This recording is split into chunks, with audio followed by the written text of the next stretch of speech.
All right, guys. So, for those of you who followed my channel for a while now, you know that I'm a pretty damn big fan of the Dark Tower series, the books.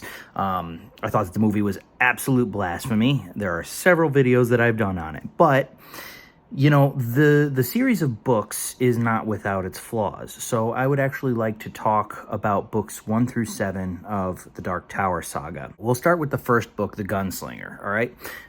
Stephen King is a great writer. He's really good at reeling you in, making you invested in these very complex characters.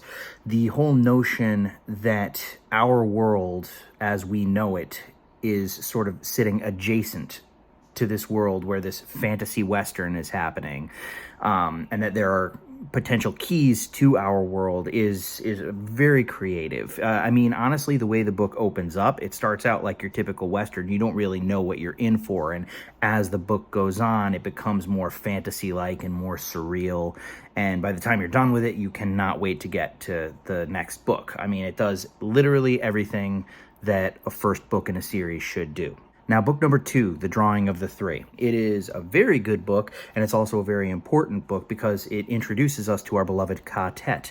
We meet Eddie for the first time. We meet Detta/Odetta, who, will become Susanna. Really good book, very, very, very important book, but it is very rough in parts. But overall, it is a really awesome book that makes you very excited for book 3. The Wastelands is hands down my favorite Dark Tower book. It provides sort of a redemption arc for Roland. I mean, this was the book where the quartet is completed. And right from the opening, you see how Susanna and Eddie have evolved. Now they are somewhat well versed in the ways of the gunslinger.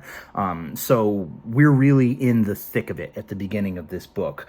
The whole city with like Lord TikTok and just the insanity that ensues at the ending, and even Blame the Train, as much of a cliffhanger as that was, the book from start to finish was a breeze. I think I read this quicker than any other Dark Tower book. It was so entertaining. It was such a breeze beginning to end. It's hands down my favorite. Now, book 4, Wizard and Glass. All right. Now, this is a 500 page behemoth of a book.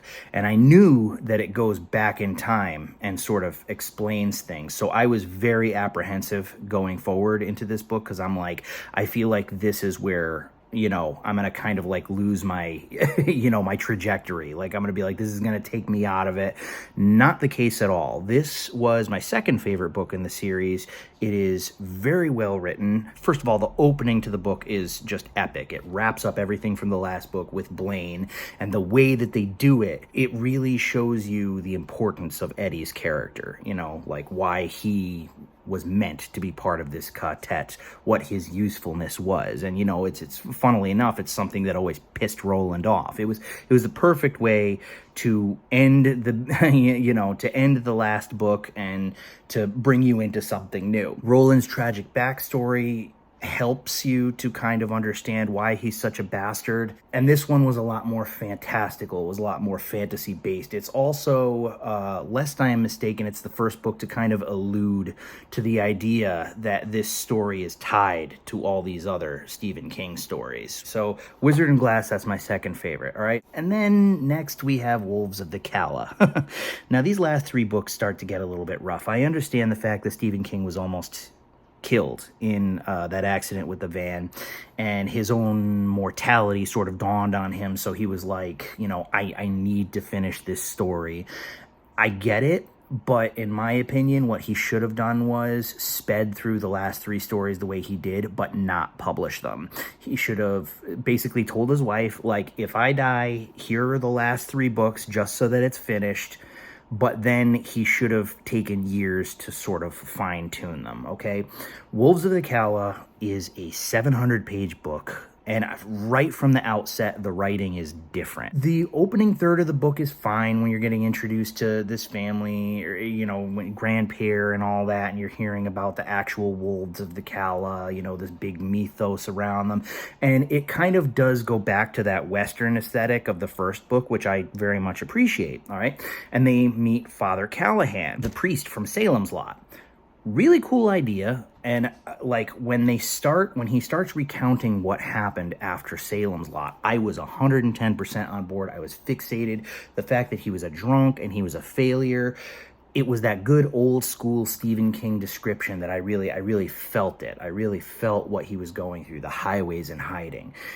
But then it just keeps going and going and going and going, and it doesn't stop. The middle third of the book is Father Callahan's story. It would have made a really great, chapter or two, but it is the middle third of this 700-page behemoth of a book. After a certain point, I was like, dude, holy shit, they need to end this and move on with the story. It was ridiculous. There was also a part in the beginning of the book, the Kamala dance. For those of you who've read the book, you know what it is.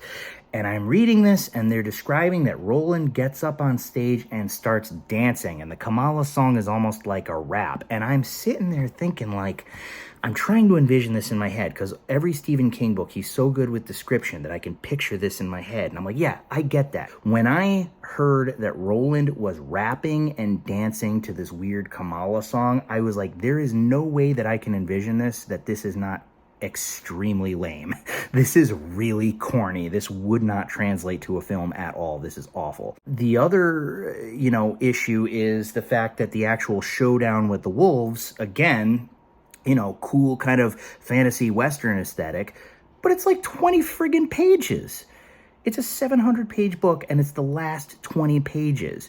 And then he puts in, Sneetches from Harry Potter. It's okay. It's there's a difference between, paying homage to something and, full-on ripping it off. Essentially, Wolves of the Calla, there's a good story there. There's a good fantasy Western story that is 300 to 400 pages shorter, that cuts out all the fat, all the larded crap that is in that book and just gets to the point. There's a good story there. Book 6, Song of Susanna. This is the only book that I have ever read by Stephen King that I can honestly say I do not like. This book is, to me, pointless. There are some people out there, I've read on Reddit that some people think that this is an underappreciated classic. They suggest, you should go back and read it again, and maybe someday I will. It is mercifully shorter than the book that preceded it, but good God. So this child that Susanna is pregnant with via a demon which can change sexes, it took Roland's seed and put it into Susanna. So Roland is the father, Susanna is the mother, the demon was kind of like the mediator, and now there's this other identity that's there with Detta and Odetta called the mother. What? Why? We are getting so unnecessarily convoluted now. That, and the fact that apart from the part where they meet Stephen King, some people didn't like that. I actually liked that part of the book. Apart from that part, this book serves no purpose. You could literally skip this book. It is nothing but bullshit from beginning to end. You could literally,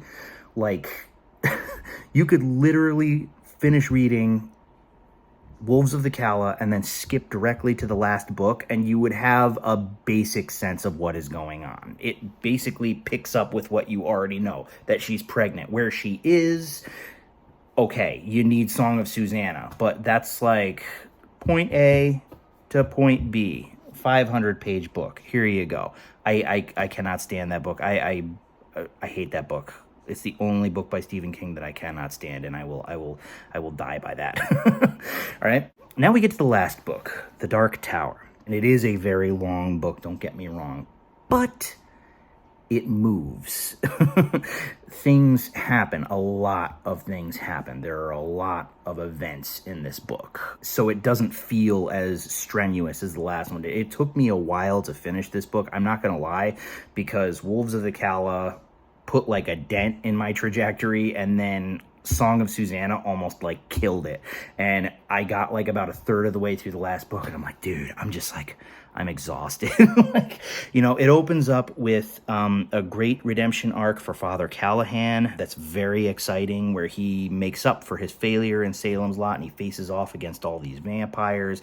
The scope of the story has just gotten so much bigger by this point. And I do think that, I think that Mordred was a really eerie, evil, conniving monster of a character. Randall Flagg / Merlin / Walter / the Man in Black. We find out what happens to him. We lose a couple characters, not to spoil the ending for people who haven't read it, even though there have already been spoilers. The final showdown at the Dark Tower, I don't know. I thought it was satisfying, and thank God, because the first 4 books are like really amazing. If Stephen King didn't kind of bring it home with the last book, it was just gonna be the upset of the century. But yeah, that's my opinion on the Dark Tower books. It is a flawed story. I am kind of happy to hear that Mike Flanagan is apparently going to be adapting it. My money says that he'll probably abridge it and probably fix the rough little parts, that Stephen King wasn't able to or didn't get the chance to do. But what's your ranking on the Dark Tower books? Also, Wind Through the Keyhole. How do you guys feel about that? Let me know. And thank you for watching. If you like this, feel free to like, subscribe, or don't. Either way, thank you for visiting. And that's all she wrote.